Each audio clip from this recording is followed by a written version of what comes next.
Good morning, good afternoon, good evening, Team Elevate Growth Team from wherever you're watching us from. Welcome to another episode at Career Growth with Karen. My name is Karen Gaira. I am a career strategist and coach. I am your free of charge HR professional who you always come to consult for HR advice. I'm here yet again with another episode on imposter syndrome in the workplace. Yes, this is long overdue. We should have talked about this ages ago, but today we are going to have that conversation. Welcome to this channel. If it's your first time here, this is the channel where we have empowering conversations about how to have more progressive, fulfilling, and even satisfying careers. So if that's what you're looking for, then guess what? You're in the right place. Please subscribe to this channel if you haven't yet. Like the content, share the content with your friends, binge watch every other episode that you haven't watched yet, and leave a comment down below after watching the video on your ideas so that we can learn from one another. So let's get started.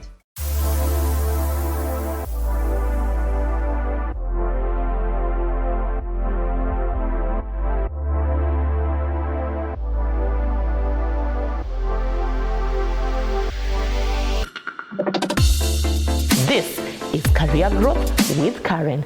So today we are talking about imposter syndrome in the workplace. I know imposter syndrome is, overspoken in my view, maybe in the circles that I sit. It's overspoken out there. Everybody talks about imposter syndrome. But today, I just wanted us to share one or two things about imposter syndrome in the workplace. So does it show up? Yes.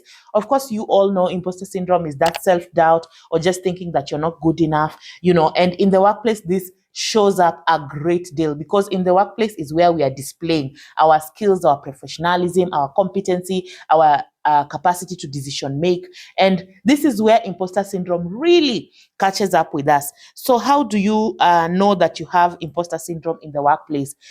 I'm telling you, when I tell you how you know, you will realize that 90% of you have imposter syndrome. Number one, it's by letting others take credit for your work. When you let other people take credit for your work, when you let somebody else shine with your work, that is imposter syndrome because you don't think that you deserve the credit for that work, but somebody else, it's better that they receive the credit because, they're a better professional than I am. They're a better finance person. It will be more believable if they are the ones to share this information and not myself.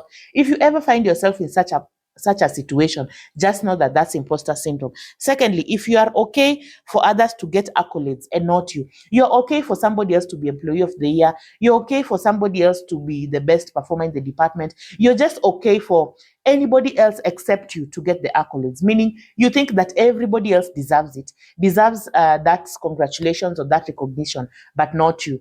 That's imposter syndrome, or likely you have imposter syndrome. When you pass opportunities on big projects or big assignments, when we are asking for somebody to take part in this project and you're like, let's so and so do it, let's so and so do it. At times it's because you're really busy, you have enough in your hands, and you just don't want to say yes to everything, which we have spoken about in this channel. But other times it's just because you don't think that you will deliver as good as someone else. You think that someone else is better placed or of more competency to handle a certain project or assignment than you. That could be a sign of imposter syndrome. When you let other people present your slides, simply put, you do your slides, you give somebody else to present. You just don't have maybe confidence in the message that you're putting out there. When you think everyone else is better than you, when you're afraid of making mistakes, when you just can't afford to make mistakes because you think by making a mistake, other people will think less of you as a professional, that could be a sign that you have imposter syndrome. When you are always talking of we as opposed to I see this in many people's CVs. At times you have done something. I have done something as Karen in the organization. But when I'm reporting, I'm so shy to say I did it. I'm so shy to say I have done this policy. I have done this research. Instead, I want to say we. So you want to want to put your own work in collective terms because you're afraid that if it is not good enough, I don't want, the beating to be on me. I want it to be shared responsibility. No. At times, if it is just you who has done something, it is okay to say, I did it. I brought in these sales. I brought in 1 billion. If it is you who did it, it's okay for you to say I. It's not all the time we must invoke that team spirit of we.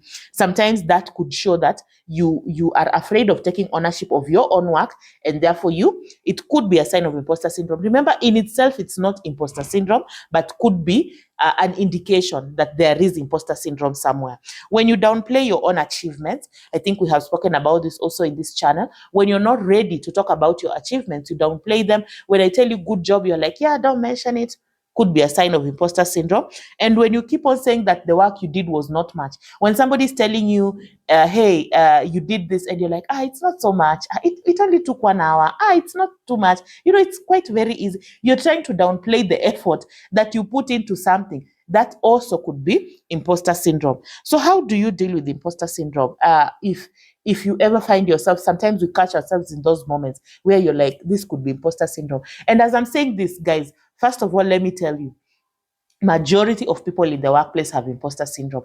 Actually, research shows that more than 70% of people have imposter syndrome in the workplace. So if you're there, first of all, just start by knowing you're not alone. It's almost like the majority of us, because 70% is quite a big percentage. And I too, I have had imposter syndrome before in my workplace. If you have watched some of my earlier episodes, I have talked to length about how I was downplaying my accolades. I was shy of sharing my successes.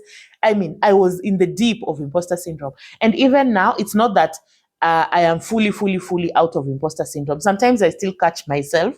I catch myself doing some of these things that I have mentioned. And I'm like, Karen, that could be imposter syndrome. So how do we deal with it?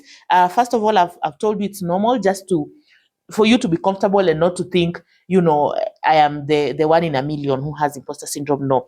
But what you need to do is, number one, to reframe your thoughts.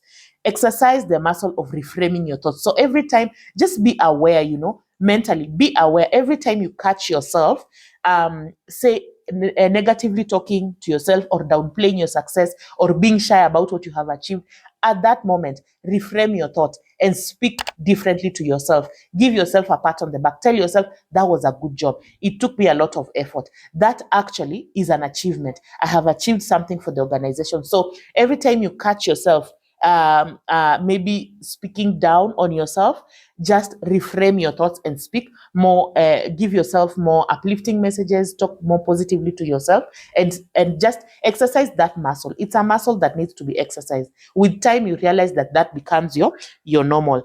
Share your successes publicly. That's the second thing. Share your successes. Every time you're having, for example, a one-on-one meeting with your line manager, share your success. Be very vocal and tell them, I have achieved this. I have closed the 50 reports. I have shared this partnership agreement. I am so happy that I have accomplished this. I have met this deadline. As we are coming towards close of Q4, I have already accomplished what needs to be done. Share your success in that departmental meeting, in that leadership meeting. Wherever you get the opportunity, please share your success. Sometimes I see people on LinkedIn, people talk about LinkedIn, the way people go there and brag. Let me tell you, brag and brag and brag. On that LinkedIn, just go there and brag. On your socials, talk about your successes as long as you have achieved them, because society is always asking us to tone down on our achievements and our successes. I wonder why. I do not understand why. No need to tone down on your success. And please, don't feel like you don't need to do it. Do it because it is you who achieved it anyways. It is the truth that you did it. So share your successes publicly at any opportunity that you find. The other thing you need to do, celebrate your wins. Celebrate, give yourself that pat on the back. So what I mean is, even sometimes you have just completed a major report. Sometimes you've completed a major training. Congratulate yourself, even take yourself out on a coffee. What that does, it works on your mind, because it tells your mind that this was a significant achievement that I have made that is warranting me to take myself to Java for a coffee, or to just to appreciate myself in a certain type of way. At times, people out there are not very keen to celebrate our wins, and especially when they're small wins. But if you're exercising this muscle of getting yourself out of the imposter syndrome, you really need to actively be celebrating your wins. So when you're done with that major report, please take yourself out for coffee and tell yourself, good job, Karen. Good job that you have completed this. That way, you get to understand and to appreciate the effort that you put in everything that you do. The other thing, embrace your weaknesses. So this one I say because our weaknesses or our failure points are what are usually dragging us behind in the journey to emancipating ourselves from the imposter syndrome. So usually when you have a weakness, it sets you back because you feel like, maybe I'm actually the fraud that I think I am. Maybe I am actually not as good as I think I am. No, Imagine everybody has a weakness. Everybody makes mistakes. If I make a mistake, that doesn't mean I'm not good enough. I am still good enough, but I made a mistake. I am an expert who has made a mistake. I am a damn ass, very good, excellent HR professional who has made a mistake. So that mistake should not make me feel like, maybe I'm not even good enough. Maybe I'm not good enough to be making these presentations after all. Maybe I'm not good enough even to be having this channel after all, because perhaps I've made a mistake here and there. No, you have just made a mistake. That doesn't negate the fact that you're competent enough, you're productive enough, you're a good performer, you're adding value to that organization, and you're good enough for your job. So those are the things that I had to share. I don't know whether you have dealt with imposter syndrome at your workplace. I don't know whether you have come out of it. Would you share with us maybe some more tips, things that I haven't mentioned, or out of these things that I have mentioned, have you used any of them and it worked? Share with us your journey, share with us your experiences, and we'll be happy to learn from each other in the comment section. Otherwise, subscribe to this channel, share this content, like the content, and see you in the next one.